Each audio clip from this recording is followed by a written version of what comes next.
तो आज मैं आपके साथ सर्दियों की एक स्पेशल और एक बहुत ही अमेजिंग रेसिपी शेयर कर रही हूँ। आज हम बनाएंगे बहुत ही मज़ेदार से crispy crispy ginger fish nuggets, जिनको बनाकर और खाकर आपको यकीन नहीं आएगा कि आपने इनको घर में तैयार किया है। इसके अलावा इन नगेट्स के साथ सर्व करने के लिए एक बहुत ही मज़ेदार सी डिप या सॉस भी तैयार करेंगे।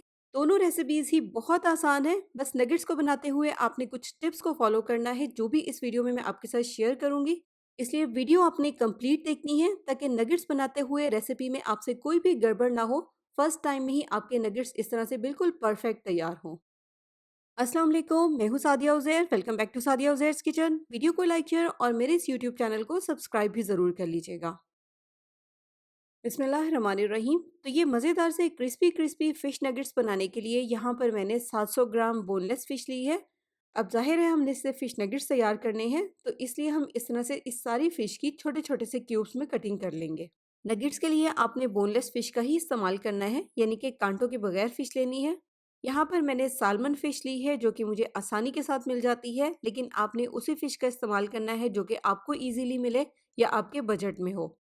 अब मछली का जो गोश्त है, जैसे कि यहाँ पर आप देख रहे हैं, कहीं से थिक होता है, कहीं से पतला होता है, तो इसलिए आपने इस अंदाज़े से इसकी कटिंग करनी है कि पूरी फ़िश की इस तरह से छोटे-छोटे से क्यूब्स में कटिंग हो जाए, ताकि फ्राई होने के बाद देखने में अच्छी भी लगे और नगेट्स की लुक भी आए।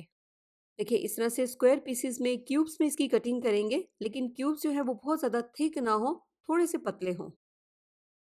तो इसी तरह से पतले-पतले से क्यूब्स में या स्क्वायर पीसेज़ में इस सारी फ़िश की मैंने कटिंग कर ली है। ये देखें।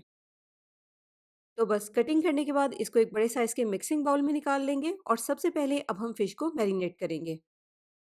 सबसे पहले इसमें शामिल करेंगे डेढ़ चाय का चम्मच या हस्बे ज़ायक़ा नमक। अब यहाँ पर जितनी मछली है उसके हिसाब से हमने नमक या बाकी सारे स्पाइसेस को हल्का-सा तेज़ रखना है, क्योंकि बाद में हमने इसी में ही इसकी कोटिंग तैयार करनी है। कोटिंग के इंग्रीडिएंट्स जब इसमें शामिल होंगे तो स्पाइसेस बिल्कुल एडजस्ट हो जाएँगे। डेढ़ खाने का चम्मच इसमें शामिल करेंगे अदरक लहसुन का पेस्ट। 2 चाय के चम्मच शामिल करेंगे इसमें कश्मीरी मिर्च का पाउडर। ये बिल्कुल भी स्पाइसी नहीं होती, लेकिन इससे कलर अच्छा हो जाता है। डेढ़ चाय का चम्मच शामिल करेंगे इसमें लाल मिर्च का पाउडर। इसके अलावा आधा चाय का चम्मच यहाँ पर मैंने इसमें काली मिर्च का पाउडर भी शामिल किया है। कैमरे की रिकॉर्डिंग बंद हो गई थी, जिसकी वजह से काली मिर्च का पाउडर डालते हुए सीन मिस हो गया है। आधा चाय का चम्मच शामिल करेंगे इसमें चिकन पाउडर। इससे नगेट्स का जो टेस्ट है वो बहुत मज़े का हो जाता है, लेकिन अगर आप इसको स्किप करना चाहें तो आप कर सकते हैं। 1 चाय का चम्मच शामिल करेंगे इसमें ऑरिगानो और 2 से 3 खाने के चम्मच या अपने टेस्ट के मुताबिक इसमें शामिल करेंगे लेमन जूस या सिरका, दोनों में से आप कोई भी ऐड कर सकते हैं। बस अब हमने ये सारे स्पाइसेस फ़िश में बहुत अच्छी तरह से मिक्स करने हैं। कोशिश करें कि फ़िश के एक-एक पीस के ऊपर स्पाइसेस बहुत अच्छे से लग जाएँ, ताकि फ़िश का कोई भी पीस फीका-सा ना रहे। तो देखिए, यहाँ पर बहुत अच्छे से इसकी मैंने मिक्सिंग कर ली है। अब इसको आप कवर करके आधे घंटे के लिए इसी तरह से पड़ा रहने दें, ताकि स्पाइसेस फ़िश में बहुत अच्छी तरह से जज़्ब हो जाएँ। आधे घंटे तक फ़िश को इसी तरह से इन स्पाइसेस के साथ मैरिनेट होने देंगे और आधे घंटे के बाद हम इसके अगले स्टेप की तरफ या इसकी नेक्स्ट मैरिनेशन की तरफ चलेंगे। तो अब हमने इन फ़िश नगेट्स के ऊपर अप्लाई करने के लिए एक कोटिंग तैयार करनी है, जो कि हम इसी बाउल में एक साइड पर तैयार कर लेंगे।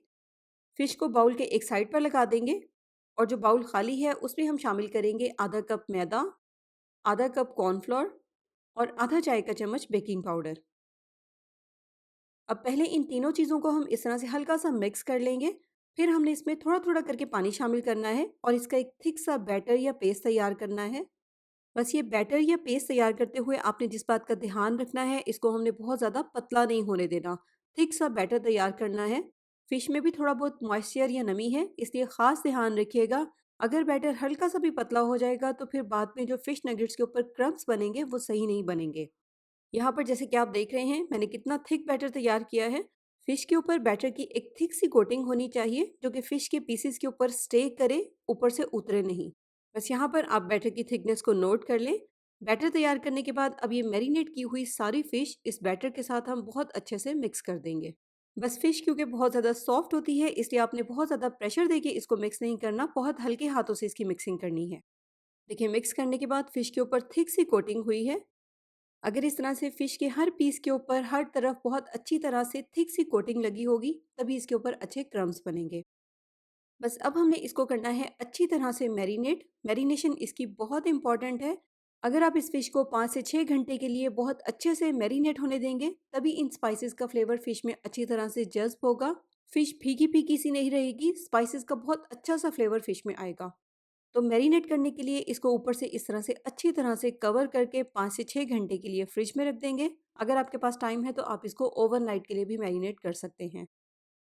तो नेक्स्ट इन नगेट्स के साथ सर्व करने के लिए हम एक मज़ेदार सी झटपट वाली सॉस भी तैयार कर लेंगे। और ये सॉस बनाने के लिए यहाँ पर हम एक बाउल में सबसे पहले शामिल करेंगे 1/4 कप मेयोनीज़। गार्लिक मायो है तो आप वो भी ऐड कर सकते हैं। साथ ही इसमें शामिल कर देंगे 1/4 कप गाढ़ा थिक दही। दही थिक होना चाहिए, इसमें ज़्यादा पानी ना हो, वरना फिर सॉस पतली हो जाएगी। 1/4 कप शामिल करेंगे इसमें टोमेटो केचप। चिली और गार्लिक वाली टोमेटो केचप भी होती है, अगर आपके पास वो है तो आप वो भी ऐड कर सकते हैं। 1/4 टीस्पून शामिल करेंगे इसमें नमक। नमक आपने सिर्फ हल्का सा ही शामिल करना है दही के अकॉर्डिंग, क्योंकि बाकी सारी सॉसेस में ऑलरेडी नमक शामिल है।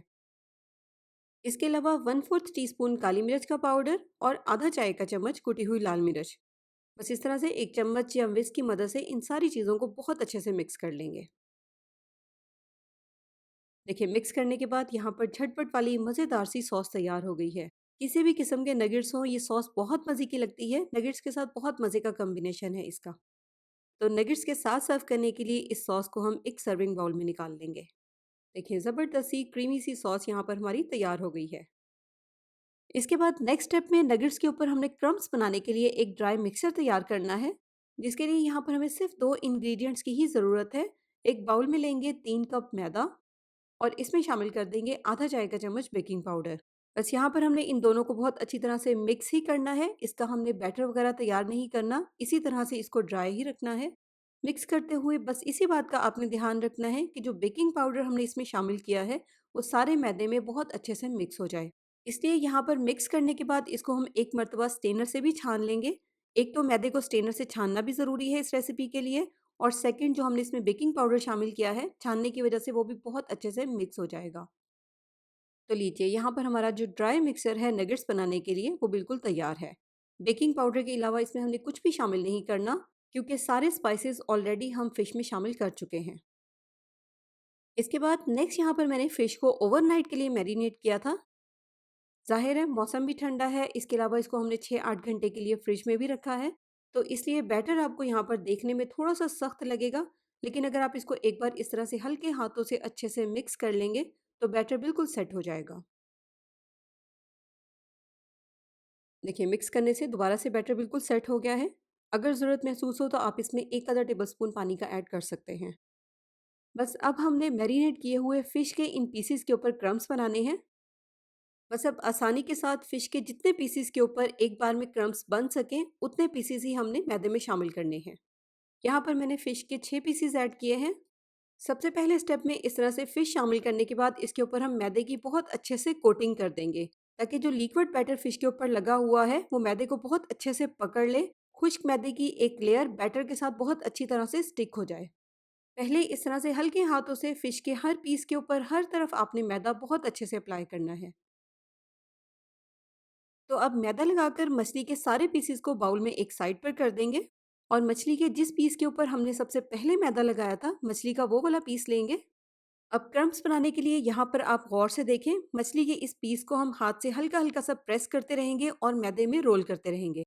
देखिए इस तरह से मैदे में इसको घुमाते रहेंगे और उसके बाद हाथ से इसको हल्का-हल्का सा प्रेस करते रहेंगे। इस तरह से हल्का-हल्का सा प्रेस करके इसको घुमाते जाना है। हर एंगल से फिश के ऊपर हमने मैदा अप्लाई करना है। बस ये ध्यान रखना है कि आपने इसको बहुत ज़ोर से प्रेस नहीं करना, क्योंकि मछली बहुत ही सॉफ्ट होती है, टूट सकती है। बहुत हल्के हाथों से दबाकर आपने इसके ऊपर मैदा अप्लाई करना है। ये ध्यान रखिएगा कि मछली का जो पीस है वो ना तो टूटे और ना ही इसकी शेप खराब हो। मछली के एक पीस पर मैदा अप्लाई करने के बाद सेम इसी तरीके से हमने मछली के बाकी पीसेस पर भी मैदा अप्लाई करना है। सेम इसी तरीके से मछली के सारे पीसेस के ऊपर मैदा अप्लाई करने के बाद अब हम एक पीस लेंगे और हाथ से इसको हल्का-हल्का सा झटकेंगे। जैसे-जैसे आप इसको झटकते जाएँगे, आप देखेंगे कि इसके ऊपर इस तरह से क्रम्ब्स बनते जाएँगे। ये देखिए मछली के पीस को इस तरह से एक कोने से पकड़कर हाथ से झटकेंगे। हर तरफ से इसको हल्का-हल्का सा झटकना है। तो इस तरह से देखें ज़बरदस्त से क्रम्ब्स बन जाएँगे। तो क्रम्ब्स बनाकर इनको हमने ज़्यादा देर के लिए छोड़ना नहीं है। अब इनको हम करेंगे डीप फ्राई। और ऑयल जैसे कि यहाँ पर आप देख रहे हैं हल्का सा तेज़ गरम होना चाहिए, ताकि ऑयल में जाते ही नगेट्स के ऊपर की जो कोटिंग है वो एकदम से सेट हो जाए। लेकिन जैसे ही नगेट्स आप ऑयल में शामिल कर दें, तो फिर आपने फ्लेम इसके नीचे मीडियम लो के दरमियान में रखना है, ताकि इसके ऊपर एकदम से कलर भी ना आ जाए। क्योंकि फ़िश कच्ची है, इसलिए इसको पकने में कम से कम 5 से 7 मिनट का टाइम लगेगा। बस यहाँ पर इन नगेट्स को फ्राई करते हुए ना तो मैंने इनको बहुत ज़्यादा तेज़ आँच पर फ्राई किया है और ना ही बहुत हल्की आँच पर फ्राई किया है। फ्लेम मैंने कंटिन्यू इसके नीचे मीडियम लो के दरमियान में रखा है। जब नगेट्स आप फ्राई करने के लिए ऑयल में शामिल कर दें, तो शुरू में थोड़ी देर के लिए आप इसमें चम्मच बिल्कुल भी ना चलाएं, ताकि कोटिंग इसकी ख़राब ना हो। जैसे ही कोटिंग थोड़ी सी फ्राई होकर सेट हो जाए, फिर उसके बाद आप इनको हिलाकर या उलट-पलट कर हर तरफ से गोल्डन और क्रिस्पी होने तक फ्राई कर लें। देखिए, यहाँ पर तकरीबन 5 से 7 मिनट का टाइम लगा है इनको फ्राई होने में। बस आपने इनको इतना सा ही फ्राई करना है कि फ़िश भी अच्छी तरह से अंदर से पक जाए और साथ ही साथ ऊपर से ये बहुत अच्छे से क्रिस्पी भी हो जाए। इन नगेट्स को आपने ओवर फ्राई भी नहीं करना, क्योंकि उस तरह से फ़िश फिर अंदर से बहुत ज़्यादा ड्राई हो जाएगी, जूसी और सॉफ्ट नहीं रहेगी।